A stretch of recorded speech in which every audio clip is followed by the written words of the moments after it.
previously there was an Unearthed Arcana that was about Krynn, about Dragonlance. What are we seeing with this new A that has changed?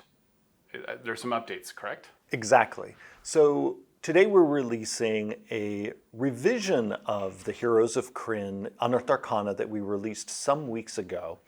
And this happens sometimes as a part of the UA process where we'll send something out, and occasionally after we send out the survey and get everyone's helpful feedback that everything's great, people are like, thumbs up, we want more of this, and we move on, and that content goes into our regular development and editing processes that will see that content find its way someday into a product. Other times, we'll send things out, and it might be a bit of a mix in terms of how people are feeling about different elements of the Unearthed Arcana.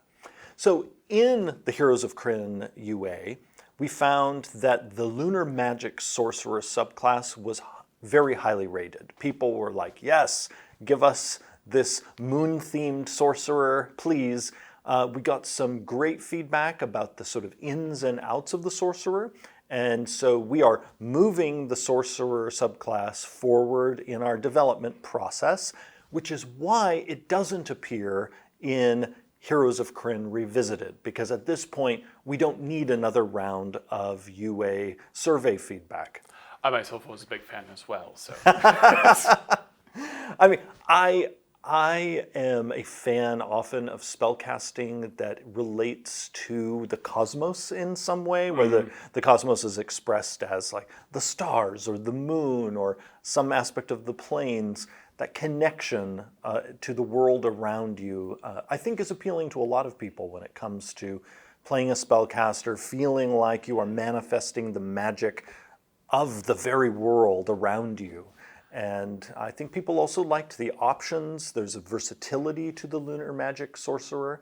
And as we always do, we will apply some game balance based on the feedback we got, as well as our own processes. So that means in the final version, there are some things that maybe were really powerful in the UA that will be a little less so. And then even some things that maybe were less powerful that are more so.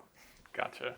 Yeah, I like how it's kind of, it's between the chaos of Wild Mage and the absolute control of Clockwork Soul Sorcerer. Yes. And yeah, because moons still feel like there's a threat, a danger, a certain chaos that occurs because the gravitational tides and everything else. So yeah, I'm very, very excited for this one. And it is also such a fun subclass for me as a D&D fan, because many of our worlds do different interesting things with their moons. The world of Krynn, which is, of course, where the War of the Lance of Dragonlance fame occurs, is probably the most prominent of our worlds in terms of the effect moons have on magic. Yeah. But moons are also a huge deal in other worlds, a very prominent one being Eberron, and how these celestial locations can affect the magic in a world. So that's going forward. That's and is not even in the Unearthed Arcana. It's not even in what we're talking about. Exactly. I'm just talking too long about the Moon Sorcerer. How about what has changed? What has changed in the UA? So what's returned is a new version of the Kender playable race, some tweaked new feats, as well as the backgrounds that were in the previous UA, also with some tweaks. So again, tweaked feats, tweaked backgrounds, and revised Kender. Now, there's a bigger picture thing that also people are going to see in this UA that was not in the previous version of Heroes of Krynn, and it's related to these feats. Because this time, now that thanks to D&D Direct, the cat is out of the bag, that we are indeed working on Dragonlance, in this version we're more upfront about that fact.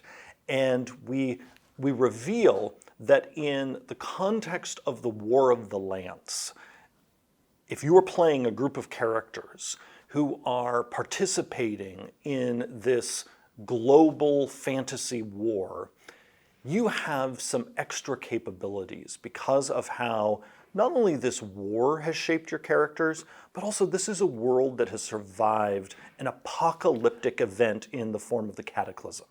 And so characters here have gone through a crucible that is unusual in comparison to many other D&D worlds. Yeah, like the absence of healing magic. The gods leave, dragons leave, and also a meteorite strikes the planet. Right. And then, like, good luck.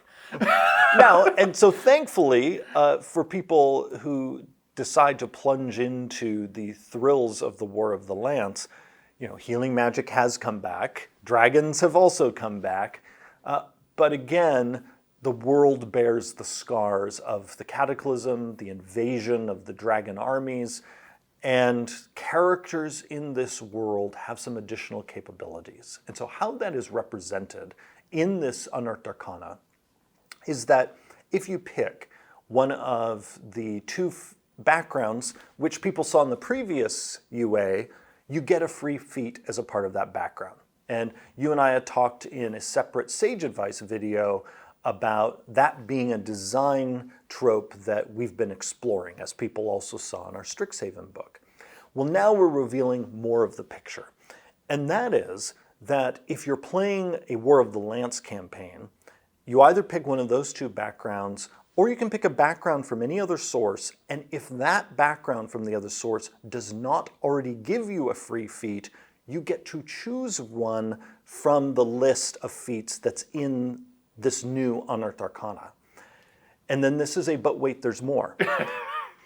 If you are playing a War of the Lance character, when you reach 4th level, regardless of the background you selected, everyone gets a free feat. And the free feat that you get at 4th level is from a curated list that appears in this Unearthed Arcana. And these are the feats that are in the article. So that includes, you're advancing in the Solamnic knighthood, or advancing as a member of the Mages of High Sorcery.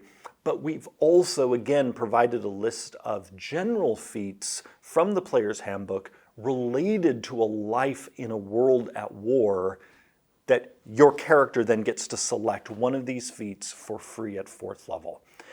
This is a great example of how we like, when we go into a particular setting, to explore ways to bring that setting to life, using often existing game mechanics, but using them in ways that we haven't before. And in all of our 5th edition setting books, we do some version of this, whether it is a reputation system, a piety system, free feats, dark gifts in the case of Van Richten's Guide to Ravenloft, the different race options that we did in Eberron, for example.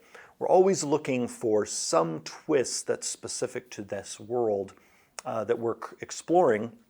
And so in this case, the twist is, because of the crucible of the Cataclysm, war, everyone has some oomph that is going to help them face the great peril that is ahead of them.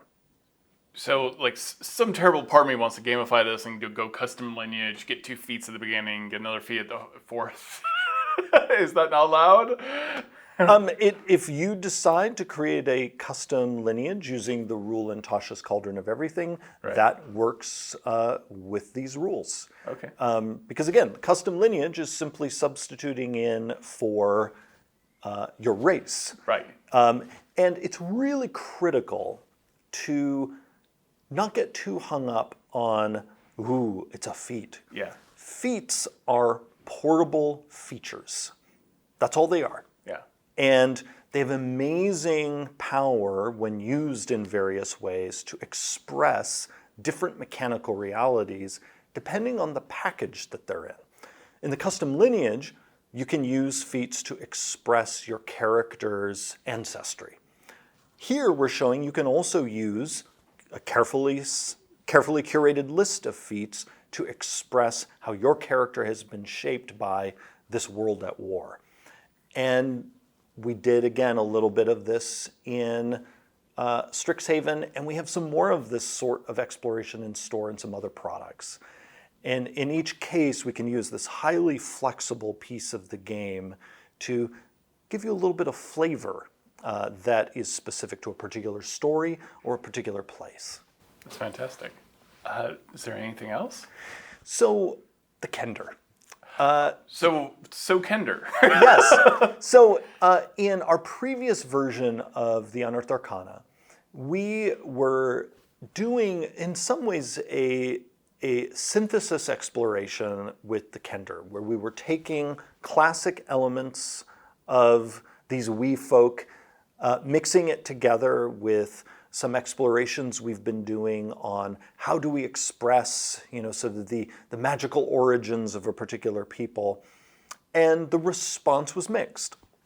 Some people loved elements of what we had done.